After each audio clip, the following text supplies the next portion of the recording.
This time, I travel the length of Bangladesh to participate in some of the unique fish farming and fishing techniques.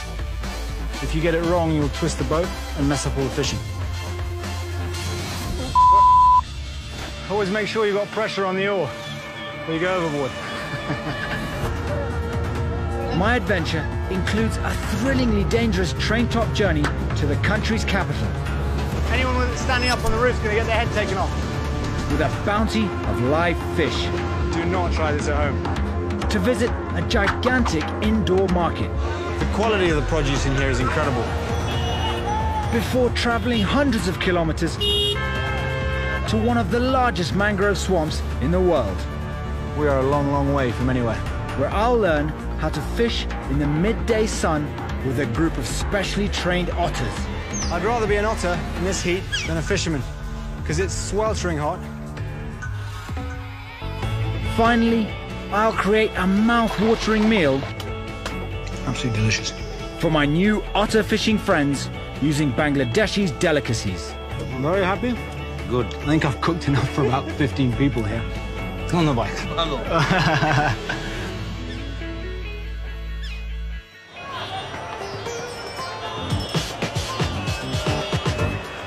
Bangladesh is one of the most densely populated countries in the world, and its landmass is divided by several immense rivers.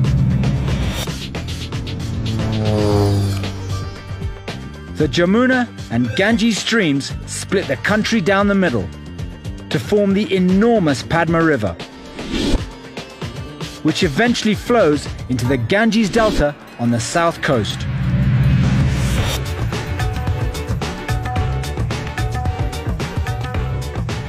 Bangladeshis have two main delicacies, rice and fish, and both form an invaluable part of the country's economy.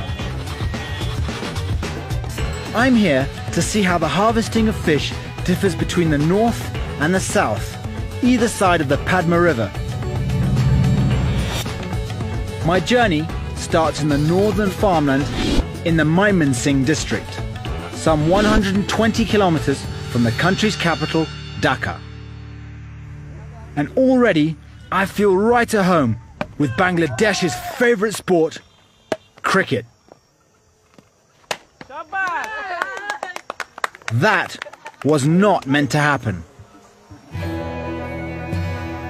Time to visit one of the district's many fish farms, built in a series of repurposed rice paddies. So this is Bye Bye Fish Farm in the Dola region, and this is Mr. Button. Mr. Button. Mr. Button, nice to meet you. I'm Kiran. Established in the early 1990s, Mr. Batan's business is on an industrial scale when compared to the surrounding homesteads. Catfish, huh? Yeah, I mean, catfish is a great fish. Yields a lot of meat. Very kind of fatty, very nutritious. They're quite big, these fish. You'll see when one comes out. I got one. He wasn't expecting that. He was watching him. Good work. Mine's bigger than yours. These fish are incredible. They can stay out of the water for such a long time. Yeah, chill out. Yeah, you'll go back in the water just now. I don't know what they taste like. I imagine they're very good. And you can see this one's pretty full of eggs. Eggs, isn't it? Yeah. And she's going to lay pretty soon. So I just put her in and stop stressing her out. Elsewhere, in the hatchery, are tens of thousands of baby tilapia. Over here are all the little fish eggs. These have not hatched. So basically it's 3 days worth of growth, after which they get transferred out of here. And moved to one of 8 huge ponds that can support an astounding 80 million fish. Where they're kept for a total of 28 days, after which they're sold as fingerlings and distributed all over Bangladesh. Now this is called monosex aquaculture. So you have one sex of fish, and that is done by putting special hormones into the water after the fish hatch. The single-sex farming makes it easier to control the breeding of the fingerlings, as well as limit their overfeeding. All tilapia. So this is a massive operation. Absolutely staggering how big it is. Mr. Barton, you were given an award by the Prime Minister, weren't you? Prime Minister. What was your award for? Gold medal. Gold medal. Huh. So basically, Mr. Button was given a gold medal award for the best monosex tilapia, the best quality of monosex tilapia in the whole of Bangladesh. So, I mean, you know, you're looking at the pedigree here. After 28 days, the fingerlings are weighed at 10 grams each and sold per kilo for the equivalent of $2. These are distributed across the country in 2 different ways. This is sort of the more commercial way of transporting the fish. They get put into these plastic bags, and then these guys over here, as you can see, fill it with compressed air, tie it, so the fish have enough oxygen to get to where their destination is. The other way is to strap 2 20-kilogram pots filled with babies and water and carry them very carefully over your shoulder. Wow. This takes an incredible amount of skill. If you lose your cargo, you've lost all your money.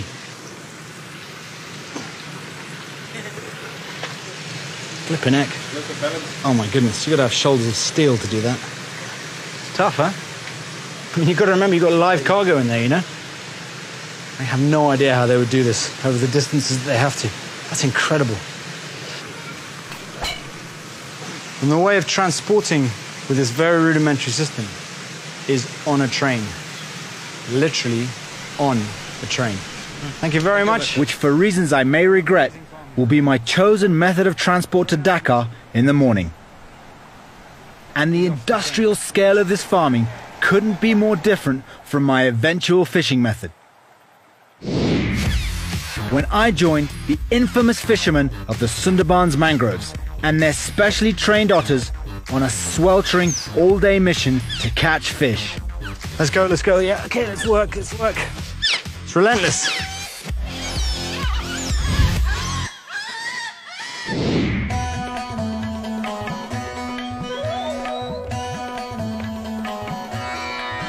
The following morning, I make my way to the nearby train station, where I find hundreds of porters with their cargo.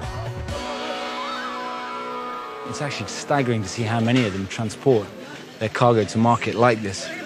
So the train gets absolutely packed and it's moving and there's nothing to hold on to. I think this fella's got a type of carp in there. I'm not going to bet my life on it. It's definitely not tilapia, but I mean, they've got all manner of fish that they're delivering to various fish farms around here. These are babies of the catfish that I grabbed earlier on. It's a small version of it. So you can see how tricky it is. I mean, there's no oxygen flowing, so you've got to constantly keep the water aerated so the fish stay alive. So it's hard work, really, really hard work. Eventually, a deep rumble on the tracks heralds the arrival of the 852 to Dhaka.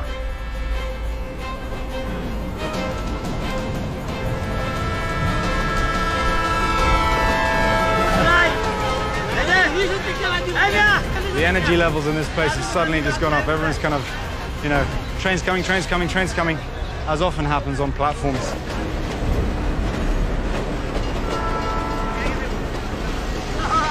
Just madness.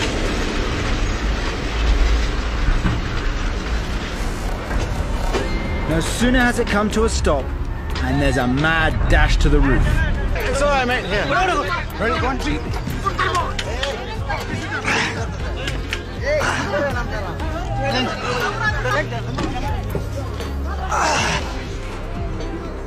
As the horn sounds, others desperately scramble to get their cargo on board. Oh yeah! Proper mad rush. I mean, you got to scramble up here. These guys don't wait for anybody. Look, we're already moving. You don't make it, it's your own problem. It's a 3-hour journey to Dhaka, with several stops and speeds in excess of 50 kilometers per hour. This fella here's had an ingenious idea. He's given me a pot to hold on to. That's a 25-kilo anchor that's going to help me balance myself, because it's really starting to move now. I don't know where else in the world you get away with something like this. Health and safety. Hello.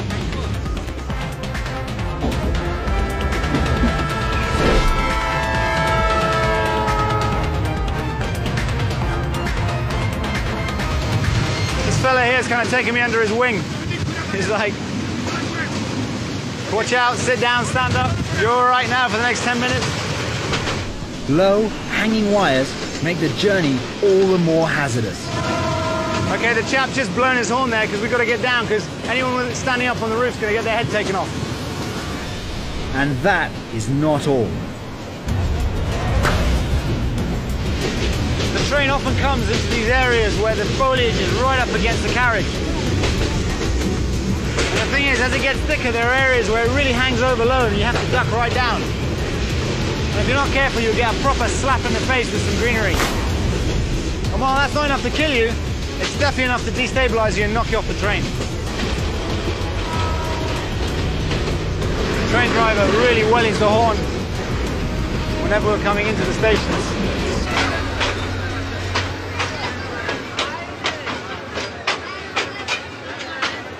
Literally, everywhere you look, there's more craziness happening. You've got loads of people getting on, more people selling stuff, more people getting on transporting stuff. You've got guys climbing across from one train to the other on a live electricity pole. It's just everywhere you look, there's some more craziness happening. And it's about to get even crazier. There's something straight out of a James Bond movie. I'm jumping from one carriage to the other on a moving train. As I endure the mad rush to deliver our cargo. It's a military operation. You've got to be quick, quick, quick. I'm traveling on top of a train with some porters and their cargo of baby fish to be delivered to private buyers. And the only way of oxygenating the water is by hand. Tell you what, sitting here, I've been doing this for about half an hour now. Shoulder muscles, forearm muscles will start seizing up. It's hard work. The porters can keep their hands in the water for anything up to 9 hours, depending on their final destination. This is possibly the craziest route to market you'll ever see. Feeling cramped, I decide to move.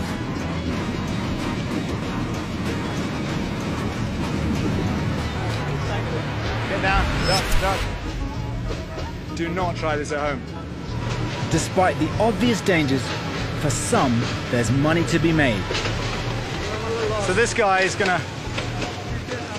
he's literally gonna wind and weave his way up and down the train the entire day, trying to sell. He's got peanuts and chickpeas. Thank you. Right, there's something straight out of a James Bond movie. I'm jumping from one carriage to the other on a moving train.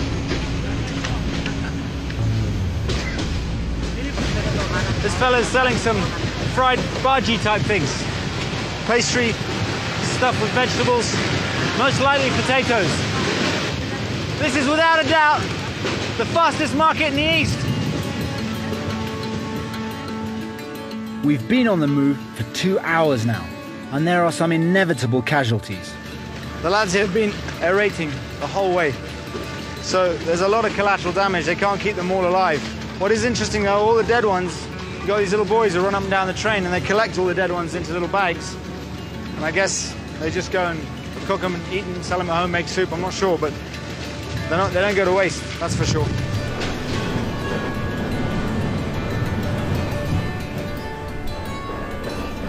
This is where these guys are going to get off. Yeah, you guys are going? Okay, I'm going to give you a hand. I'm not going to get off at this stop. I'm just going to help them get their cargo off, and then we're going to carry on into Dhaka. Where are you, chaps? It's a military operation. You've got to be quick, quick, quick, or the train goes and you're hanging off it, or your cargo's still on top.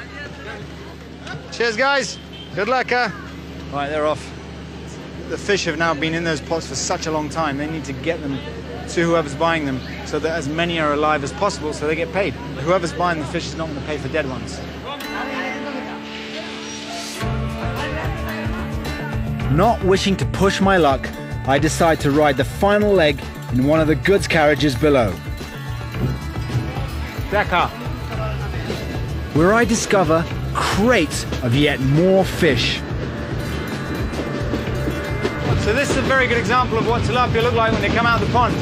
These are ready for market. all farmed, fresh as you like.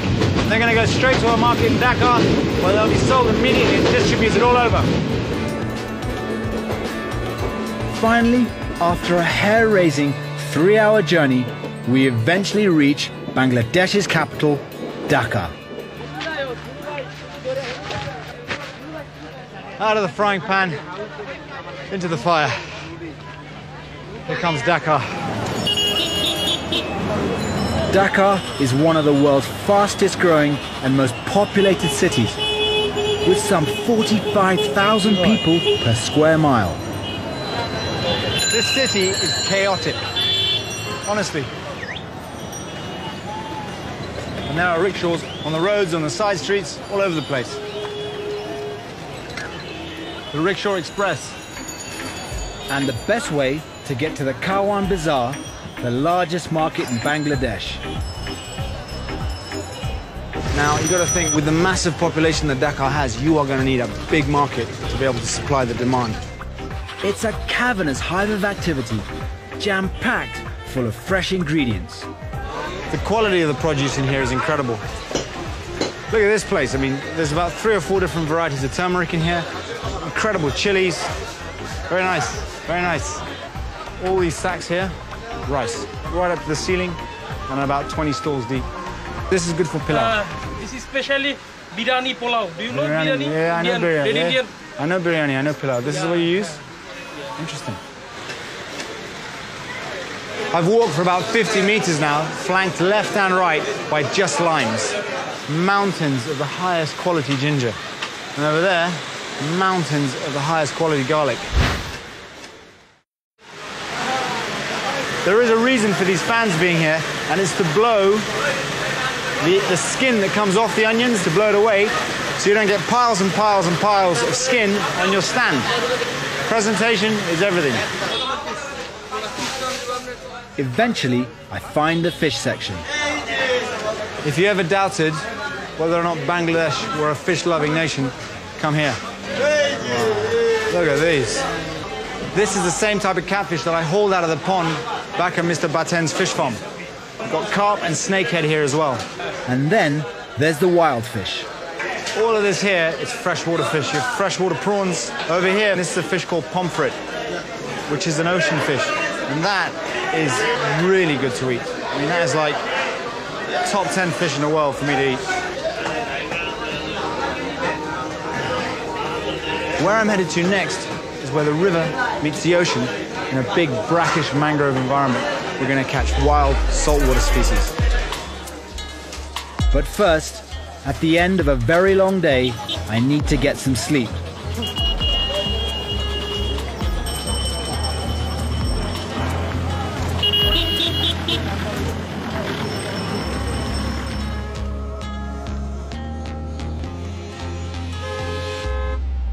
The next morning, we hit Dakar's daily rush hour, by which I mean it lasts all day. To get out of this city is going to be it's going to be a mission in itself. I mean, look at this. The Sundarban is a 7 to 9 hour drive from here, so we're going to get set in for a long journey. The Sundarban's mangrove forest is one of the largest in the world, at an estimated 140,000 hectares. And it's the hunting ground for the Malo Jele fishermen, who have practiced fishing with otters for over 200 years. And this traditional technique will be my chosen method of fishing, if I ever get there. To reach them, I'm traveling just under 300 kilometers southwest, crossing the Padma River to the port town of Mongla, where I'll catch a boat into the Sundarbans.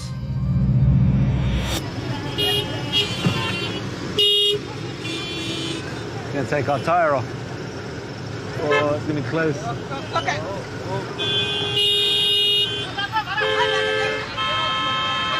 Clearly, there are some very keen people to get onto the ferry here. He's obviously done something he wasn't supposed to do.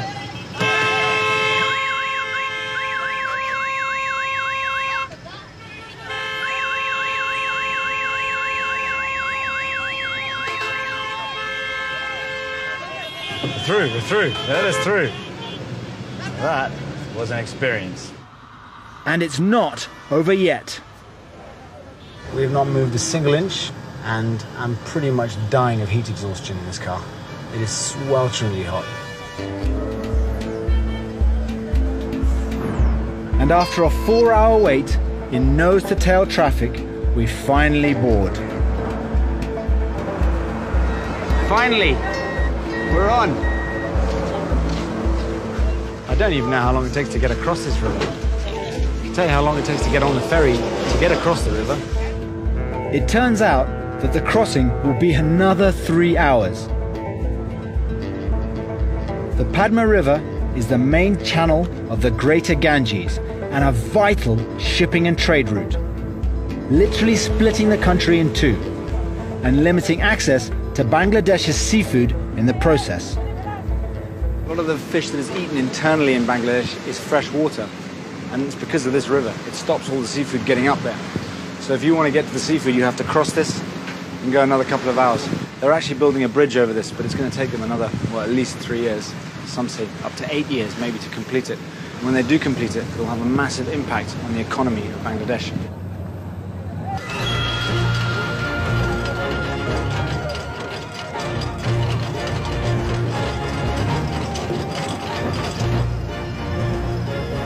Once across, Mongla is another 3-hour drive.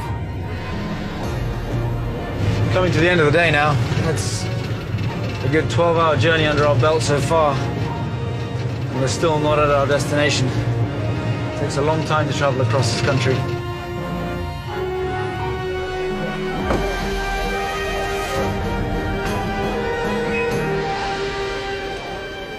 Next, I tried to catch fresh ingredients with the otter fishermen of the Sundarbans, where communication Come on, wait, get in there.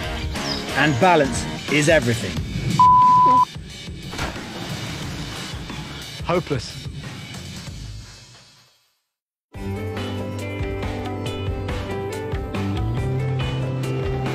At the crack of dawn, I head for Mongla's busy port, the largest in the western region, where I find and board my ship, the ML Gungchil.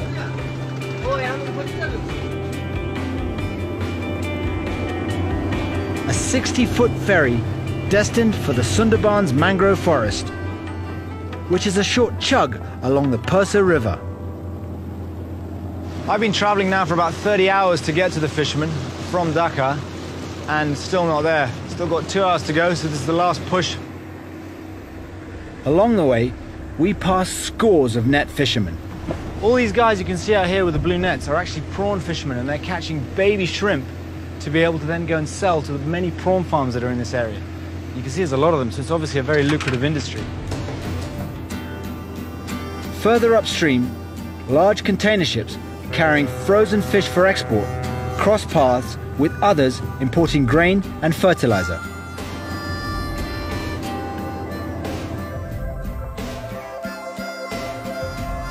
An hour later, we reach the mangrove. And this forest is absolutely beautiful. It's terribly dense and very, very thick. And you can see, like just here, there are little channels that run into it, which allow us to get in there and wind our way up and into the heart of the jungle. This area of natural beauty is a World Heritage Site and home to the elusive Royal Bengal tiger. Tigers love swimming, love being in water, so this is just ideal for them.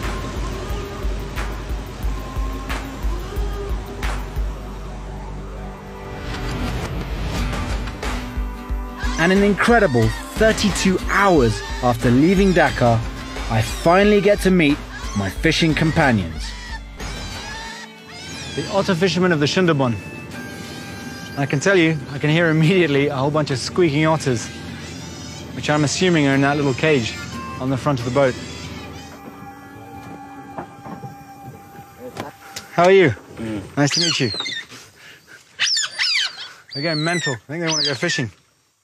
Traditionally, this process happens at night, and the fishermen strongly believe that without their pet otters, they wouldn't meet their usual catches of between 4 to 12 kilos of fish. you've got 3 bamboo poles which the net is attached to, and that is set. The otters are sort of tethered to a harness, and that harness is attached to this big long stick here, which is also attached to the front of the boat. I imagine that can be released. We've then got a long skinny stick, like this, with a little hook on the end of it, which you can see here, and that's actually used to hook onto the harness of the otters and kind of control them, isn't it? Like that, because they obviously get very excited when they go fishing. There's very, very thick, deep, silty mud here. The otters go down and they chase everything out of the mud up and into the nets. They just keep the pups, or the little ones, with the parents, and the parents train the babies. It's the otters passing on the skill and understanding to one another of how to work with the humans. It has sort of been lost how to train an otter to do this for you. So if he lost his otters, he wouldn't actually know how to train them. These otters are endangered, but because they've been bred for fishing for several generations, the fishermen have played an essential part in the continuation of the species. Hungry, yeah? They're hungry, they want some fish. This is how excited they get about fish. If I don't feed them now, they'll chew their way through that cage. Oh, bloody hell. He took my thumb off. She came out of the top. They're just munching their way through that fish at a rate of knots. I don't know what's going to happen when they come out of the cage. If you see the way they eat fish, I don't think these are the most well-behaved otters on the planet. They're just... Right, otters are coming out.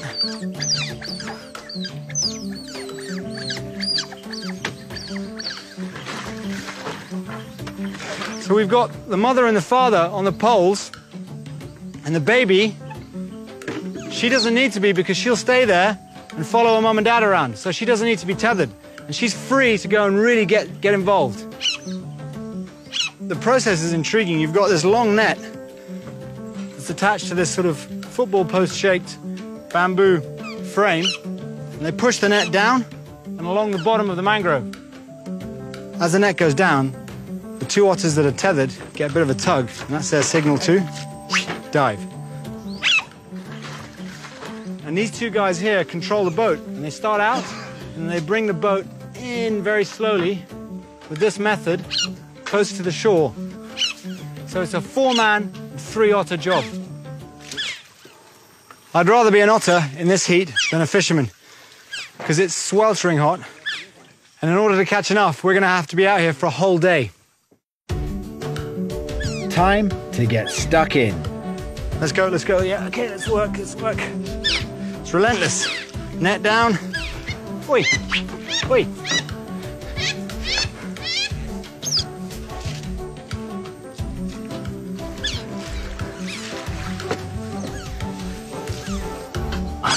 It's quite hard work, this.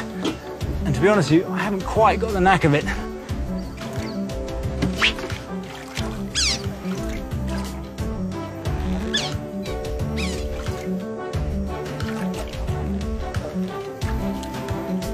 Ah, fish. I have no idea what it is. It's going into the basket. Another hauling of the net reveals something else. Caught a prawn. He's trying to bite me. He's got big pincers on him. Oh, you can't have it. Go get some more. Oh, wow, look at that. These are some of the things we've caught so far. Got lovely big prawns like this, and little fellas like that. These are sort of a more freshwater prawn. They've got big blue pincers. So we've got regular ocean prawns and brackish water prawns, equally as delicious as each other. These guys get really, really big. With a run of the channel complete, we head back upstream for more food. To rest, the adult otters willingly go back into their cage, while the baby takes a little more convincing. In you go. Good girl. Just like that, she's in her box.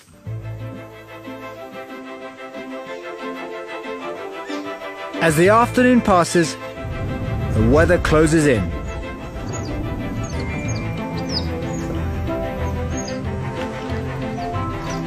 As you can see, the tidal drop is huge. I mean, when we started out, the water was right up there. It's a 1.5 meter drop, maybe even a 2 meter drop in tide. And the evening thunderstorms are coming in, so we need to get fishing and get as much more in the bag as we can before we get drenched. Look at that, she caught a little crab. Is it? No, it's not a crab, it's a fish. That's supposed to be in our net, not in your mouth. We're not doing too badly though. We've got quite a few prawns. Now, it's my turn to take one of the oars. That's right, okay, let me give this a go. We're now bringing the boat in tandem back towards the shore. And when we're at the point where we're at the shore, now we turn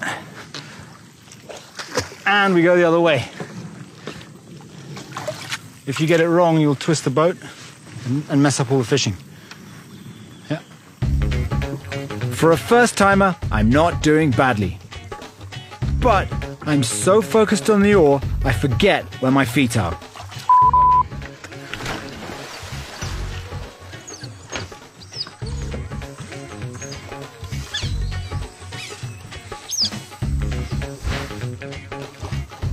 Well, you know what they say, always make sure you got pressure on the oar or you go overboard. Completely lost my balance there and went. Not clever. Anyway, we can carry on fishing.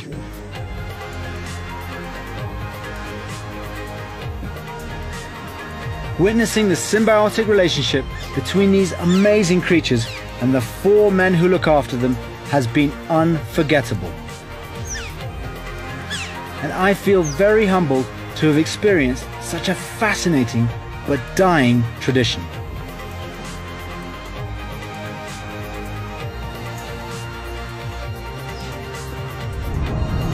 And as the heavens open, we bring in the otters for a final time.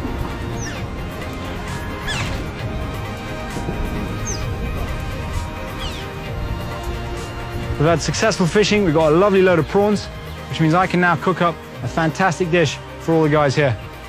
High five. Yeah? Thanks, guys. Next, I create a gigantic rice and fishy feast for the otter fishermen, with a whole host of wonderful Bangladeshi ingredients. You don't get fresher prawns than these. They're super delicious. They're really, really good.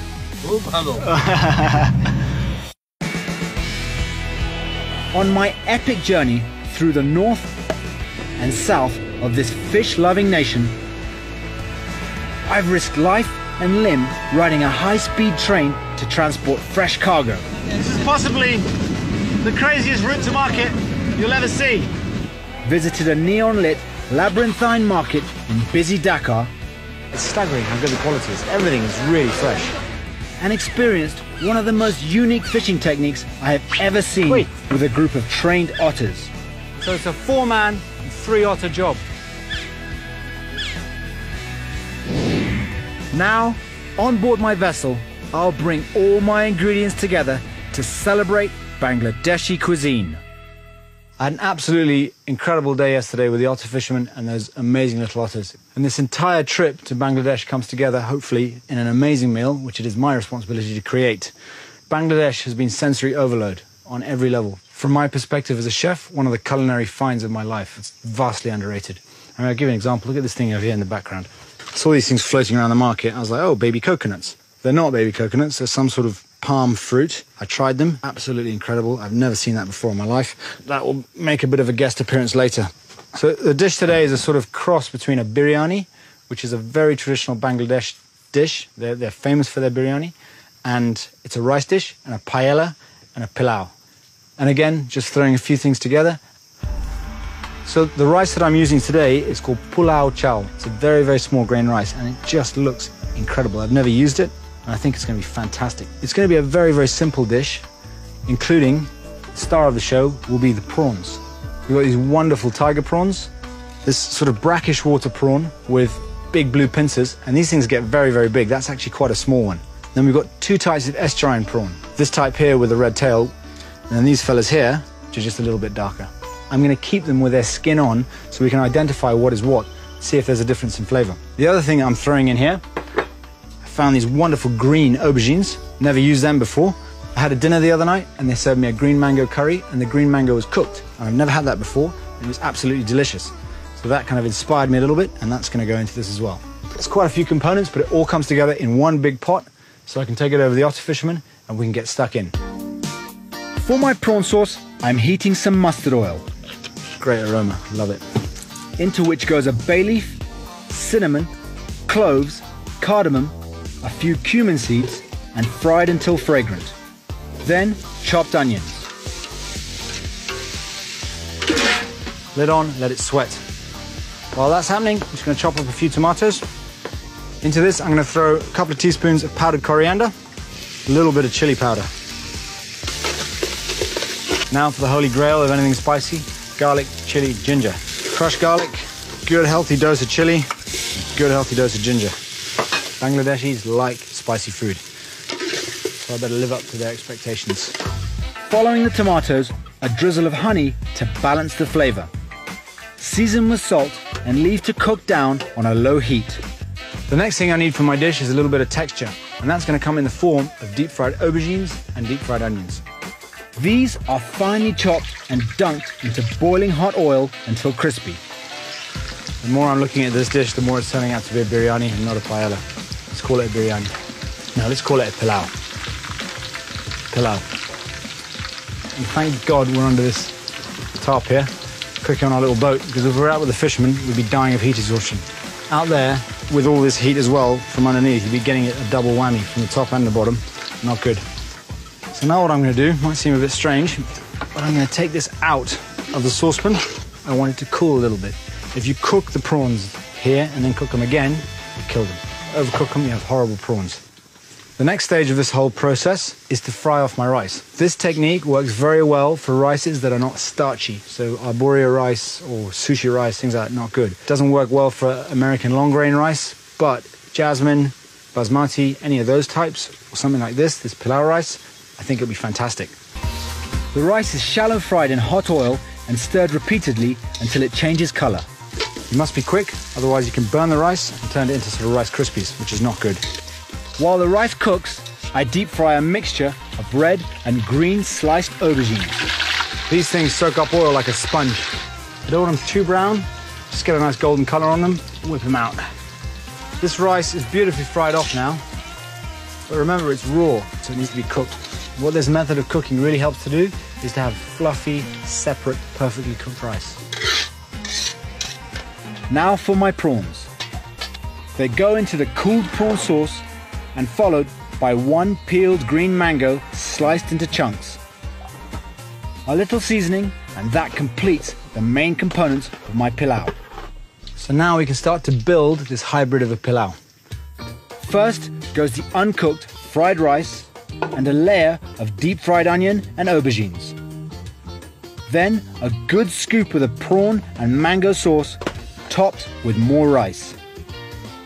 This is dried turmeric. Turmeric in this country is absolutely fantastic. I'm just going to chop that in half and just dot it around just to start leaching some color into it. The layering process continues until the pan is full. And that is it, a last layer of rice, just covering it like that. To cook this, you need 1.5 times the volume of liquid to rice. You cook that down until it sort of gets holes in it, the water looks like it's disappeared, and then steam it down. End of story. Just while that's cooking, a quick personal snack. That bad boy over here. Which is called a palm fruit. That's the fruit off the pod. You just shave it like this. So what you have is these 3 incredible pods of flesh inside the fruit. You just try and get one without breaking it. I've seen this much more skillfully done than I'm doing it. It's my first experience of this fruit. See that? It's a wonderful liquid in there. And then you've got this incredible fruit, jellyish in texture. That's the stuff you're after.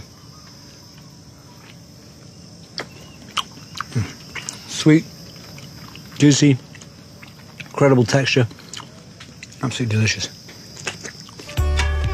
That is looking very good. It's definitely going to keep those fishermen happy. For the garnish, we're going to go 80s retro, alternating green and red chili star. I can hear people across the culinary world ridiculing me for lack of creativity. 80s are back, baby. There is a method to this madness. Bangladeshis like hot food. So you want an extra chili, it's right there on top. And then 1 each of our different types of prawn to to complete the retro look. So that there is my slightly creative, if not slightly off the wall twist on a pilau slash biryani with the 4 species of wonderful prawns from this area, this incredible rice, some of that lovely mango, which is right there. Look at that. Just have a sneak. Gosh, delicious. Take this bad boy out to the fisherman and get stuck in. Hello. Here you go, mate. All aboard, huh? It's not for you. It's not for you. Got everyone together and they've been eagerly awaiting lunch, but it's absolutely beautiful here. Right in the middle of the Sundarbans forest with our little otter friends over there. What do you think? Looks good?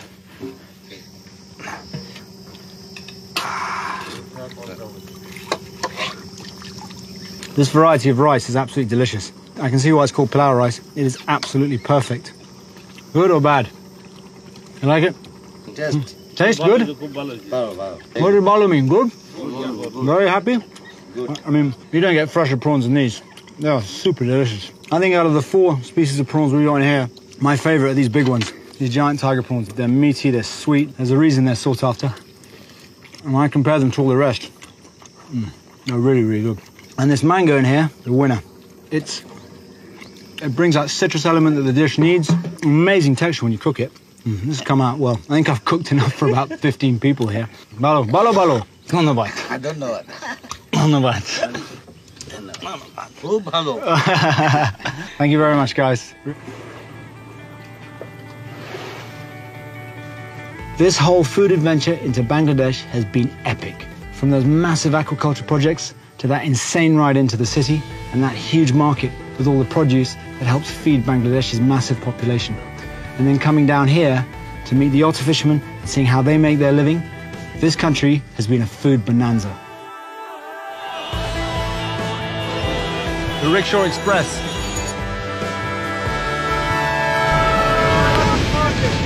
This is without a doubt the fastest market in the East. The quality of the produce in here is incredible. Come on, quick. Caught a prawn. Bangladesh has been one of the culinary finds of my career. It is an absolute treasure trove of incredible produce, and you have to come here.